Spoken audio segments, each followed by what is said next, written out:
Ngayong araw nga ay magkakabit tayo ng vinyl tiles dito sa kwarto sa ating modern bamboo house. Sinalubong nga tayo ng napakagandang umaga ngayon at si Norme parang gustong-gusto nang mag-rides, miss na daw niya eh. Kaya naman binigyan natin siya agad-agad ng susi. At syempre, Evo helmet. Ito nga pala yung bagong half face sa Evo helmet, yung TRX. Magra-ride na nga daw siya dito sa farm nga lang. Di ko nga din alam kay Norme kung bakit binangga niya tong graba dito. Okay na daw sa kanya kahit papano ay nakahawak daw siya ng manubela. May!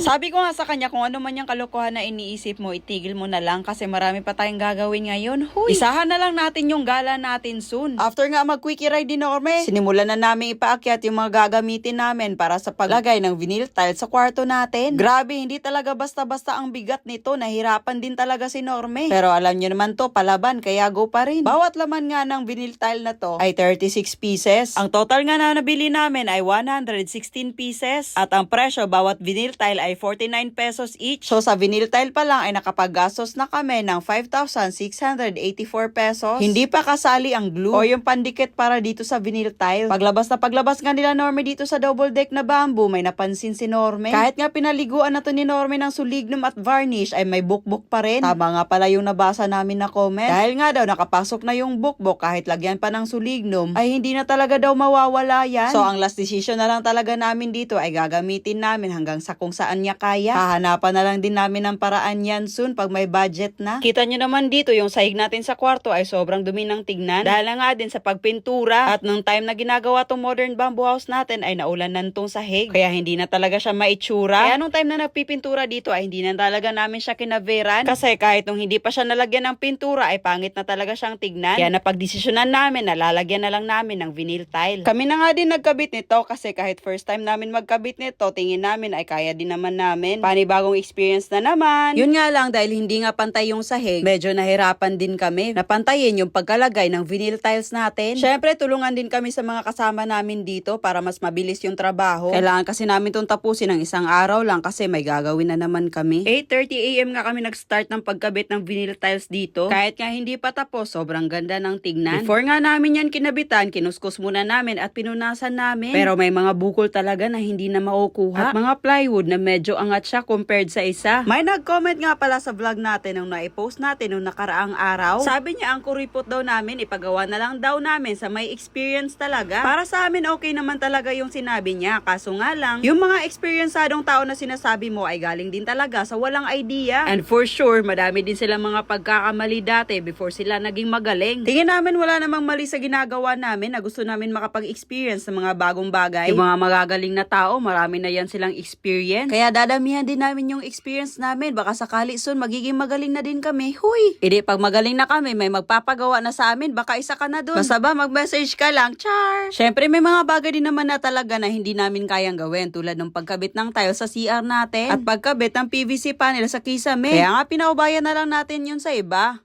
May, ano yung nafe-feel mo? Gusto yung experience sa first ever pagkabit ng vinyl tile? Hindi madali, May. Sobrang sakit ang kamay ko. Pero akala mo, Madali lang. Madali lang siya tignan. Kasi parang dikit ka lang, lagay ng glue, dikit, lagay ng glue, dikit, ganun. Pero hindi pala kasi sobrang sakit siya sa kamay. Kaya ano pa kasi ganyanin, no? Wala kasi tayong gamit na pang ganito talaga na trabaho. Tingnan mo naman, madali lang natin siya nailagay. Mabilis. kasi marami tayo. Yes. Mas lalong gumanda yung kwarto natin dahil sa nilagay natin na vinyl tile. Yes. Parang na tayo nasa hotel. Parang modern talaga siya, May. Oh.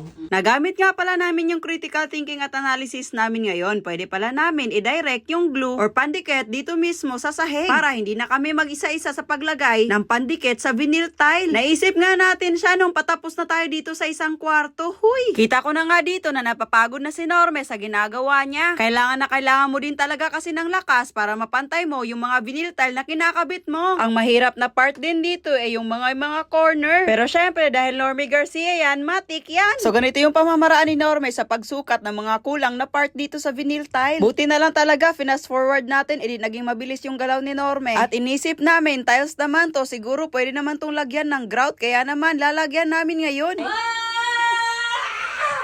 Kakapoy! Last na lang. Woo! At napasigaw na nga si Norme sa sobrang pagod ng katawan niya. Sunod-sunod ba naman at araw-araw talaga yung mga kinikilos namin dito para matapos na, sino hindi mapapagod. Ito na nga, imbis last na pinahirapan pa tayo. Ganon talaga ang buhay, pag malapit ka na sa finish line, mas itetest yung pasensya mo. Yeah, ang ganda na ng hinigaan niya, oh. Mamay, pagod yan. Eto na nga, dahil hindi natin maiwasan yung bitak-bitak, kaya naman lalagyan na natin siya ngayon ng grout. So titignan natin kung ano yung magiging resulta nito. Wala naman talagang mali kung susubukan natin, di ba? After nga ng paglagay ng grout, kailangan mong sundan ng pagpuna sa pinaglagyan mo para hindi siya matigas kunin pag natuyo na. Binibilisan na nga lang din namin yung mga galaw namin dito. Kasi nga after nito ay may gagawin din kami. At syempre may isang kwarto pa tayo na hindi pa napaglagyan ng vinyl tiles. Ito na nga pala yung finished product sa paglagay natin ng vinyl tile dito sa ating kwarto. So from this to this, 'di ba? Ang ganda. Modern na modern nga talaga siyang tignan. Sa pagkabit nga nito at paglagay ng grout ay nasugatan yung kamay ni Norme, pero grabe, nagpapatuloy pa rin talaga siya kahit kitang-kita mo na napapagod na siya. Ito na nga yung naging sugat ni Norme. Maliit siyang tignan pero sobrang hapdi daw. Kasi malalim din yung sugat. After nga pala ng isang kwarto, nag-lunch muna kami before kami mag-continue doon sa kabilang kwarto. Hindi na talaga namin mailabas tong double deck dito kasi maliit yung space. So ginawa namin, nilipat na lang namin sa kabila. Pray na lang natin na hindi masisira yung unang kinabit natin dito. Since alam na namin yung technique kung paano kami mapapabilis dahil na-experience na namin sa kabilang kwarto, madali na lang para sa amin ang pagkabit dito sa kabilang kwarto. Edi kung hindi namin to sinubukan, edi hindi kami magkakaroon ng experience. Sa unang kwarto nga ay halos umabot kami ng 3 hours sa pagkabit lang. Tapos dito sa kabila naman, mga 1 hour lang. Grabe yun, di ba? Pero kami nag-assist lang talaga kami ka Norme. Tapos siya talaga yung mismo nagkakabit ng mga vinyl tile. Huy, sa wakas ay tapos na yung paglalagay natin ng vinyl tile. Pero sobrang pagod naman ng hinire natin na taga-kabit. Oh, sobrang pagod na nga, binabash pa. May, nasugatan pa nga, tingin nga ng kamay mo, may sugat Dami. pa yan, sobrang dami yung sugat. Malalim. Tapos kahapon pa, may sugat din siya doon sa tab natin. Namamaga na yung mga kamay ko. Daming sugat. Wawa naman yan. Pero okay lang, at least okay na yung flooring natin dito sa itaas mo. May konting tiis na lang talaga. Matapos na yung pangarap natin. Yay! Konting linis na lang dito kasi syempre talaga nadumihan siya nung nagpipintura, yung parang nag-upgrade dito. Sa mga nagbabash namin dyan, okay lang yan.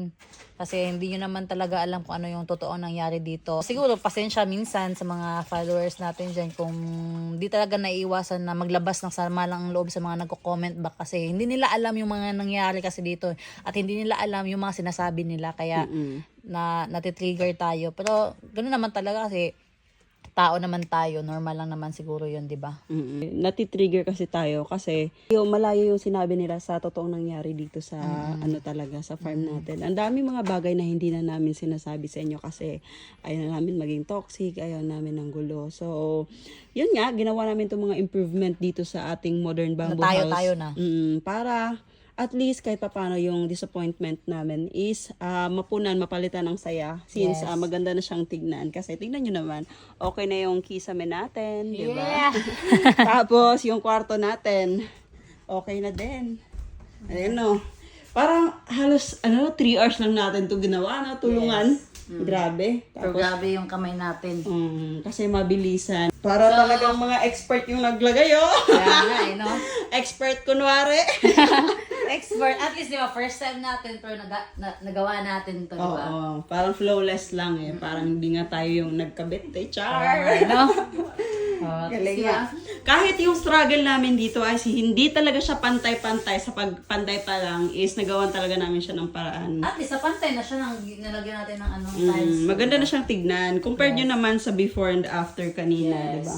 So, sa mga nag-comment na mga suggestion nila dyan, nagpapasalamat din ako sa inyo dahil sa inyo ay may idea din kami kung nadagdagan yung future plans namin dito sa farm namin. Yes. So, let's go!